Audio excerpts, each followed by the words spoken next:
the Sefirot themselves represent colors, whereas especially the Midos, the seven Sefirot of the Zeranpin. The Malchus is basically white. It is empty. It is ready to receive any kind of color, whatever will be projected on it. The Keser, the Moichin, has all the colors in potential, but nothing is yet expressed, l'maisa. It is in the Sefirot themselves where the colors are actually coming to fruition. If you recall the explanation that we gave about the Sefirot, one of the explanations we gave of the Sefirot, to understand how reality trickles down into into existence, into Yeshus. Into Yeshus through the system from the Keser to the Malchus. And the dogma that we gave, the sample that we gave, was that of a projector, like a movie projector. Okay? So you have, on one side you have the bulb, and in the bulb you have the filament, and around the filament you have a glass bulb, right? Now, a continuous, quote-unquote, infinite power is running through the filament. The reaction between the immensity of the power running through the filament, which is Kocharoidev, and the resistance, the limitation of the filament inside the bulb, causes a reaction in the filament and it heats up. Two things happen. It heats up and it gives light. That is the Keser, the light that is going through the filament. Okay? The light that is the electricity. The light that comes out of the filament, this is the light of the Chachma. It is white, containing all the possible colors on earth. It's a full spectrum. Please. It's a full spectrum.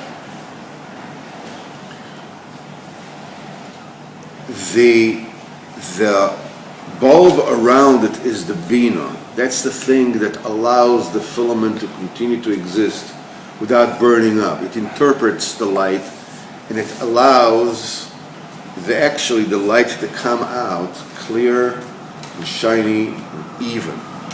The light that comes out through the glass, that's the das. All this is the moichin, all this is white, but it's a white that contains all the colors of the spectrum. Now it goes through the film, through the Sefirot. The film has, it's a semi-transparent, film that has batches of colors on it. Certain parts of the film is red, certain parts are green, certain parts are blue, certain parts are black, certain parts are, transparent at all. Whatever it is. Now the light that goes through, the white light that goes through the filters, those patches of color, what happens is the red part on the film acts as a filter, a red filter. Anybody that knows a little photography knows what does a red filter does. It blocks all the other colors of the spectrum from going through, and only lets the red through. That's why when you put on red glasses and you look at the world, the entire world looks red. Same thing with green, same thing with blue, same thing with any other color. It blocks all the other colors and only lets that spectrum go through. So you have the white, which is the chesed. You have the red, which is the gevura. You have what you call the green, or whatever they call the cyan, whatever it is that they have it, that is the tiferes, and so forth and so on.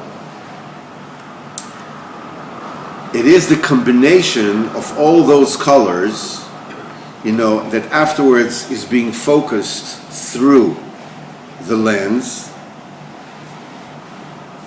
which is the yesod.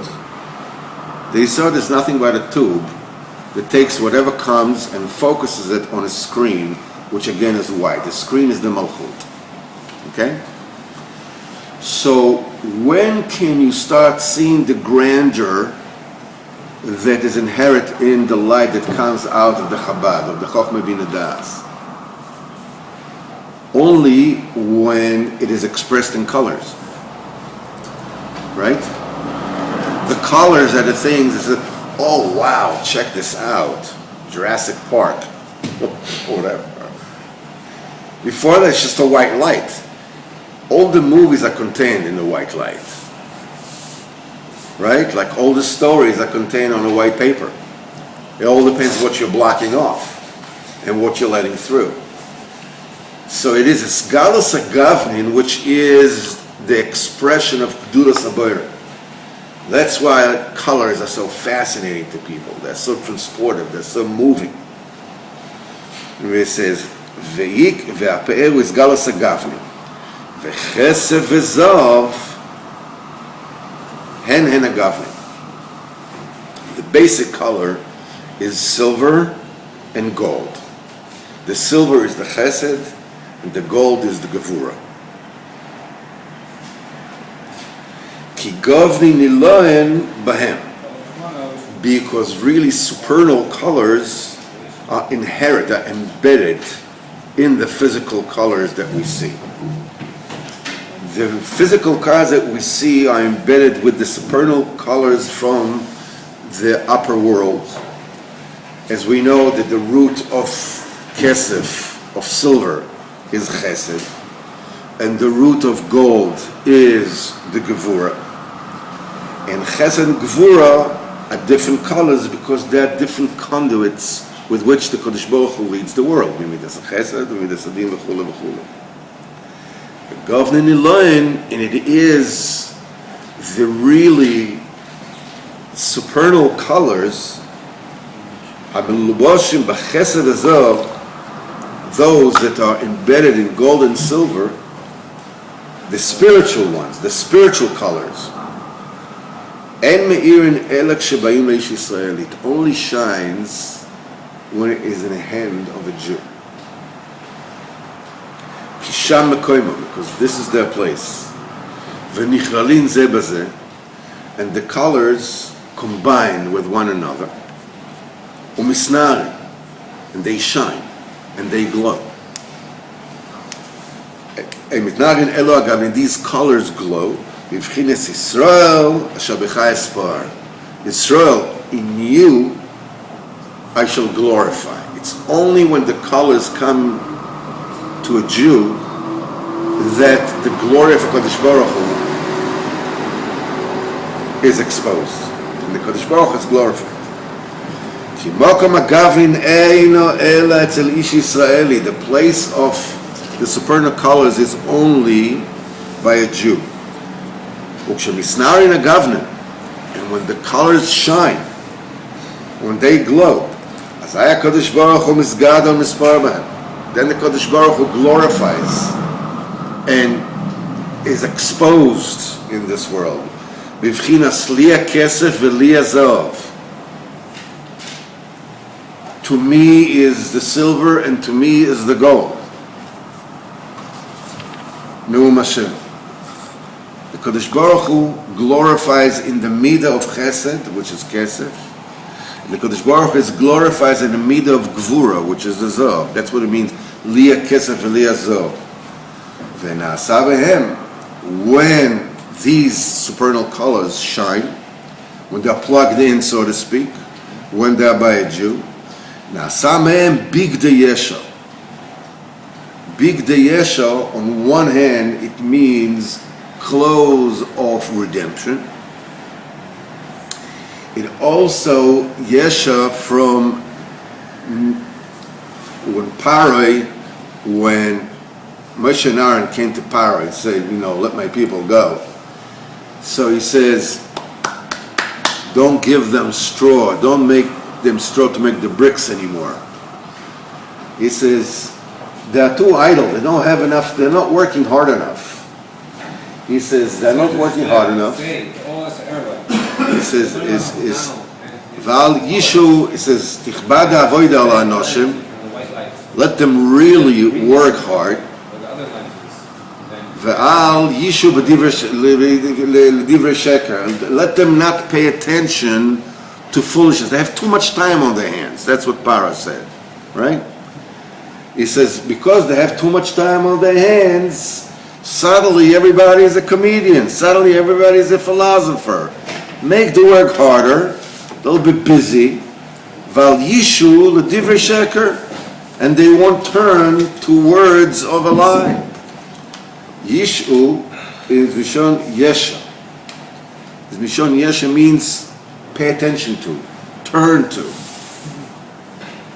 Al Yishu v'divrei sheker. They won't be swayed by divrei sheker. So bigdei yesha are clothes.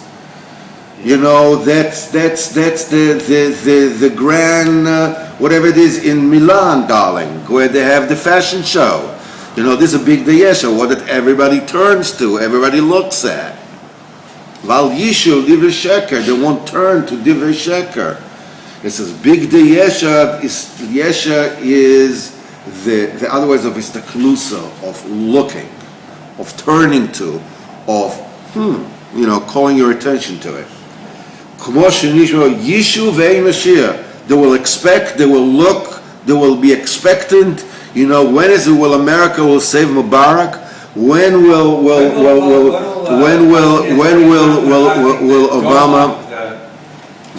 Obama finally show Assad that he really means don't use chemical weapons? Yishu ve'ein Mashiach. They will be expected to turn to, and there is no salvation. El Hashem v'lo anam means that they looked into Hashem, that they will be Moshiach them. This is bigdei yesha. This is levushim that you look at them. Why? Because it is so glorious. Somebody comes, an admiral comes into the room and has gold all up to the elbow.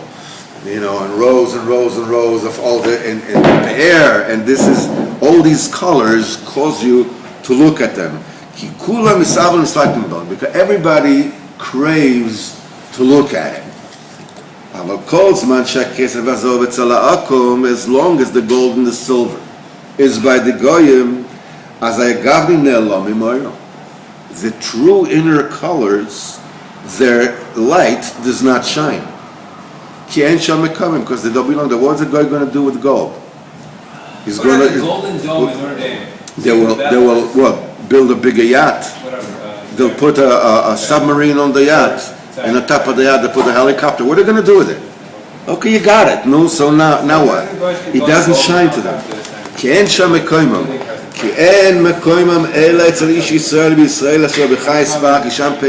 That's the reason, by the way, that the Goyim says the Jews have all the money.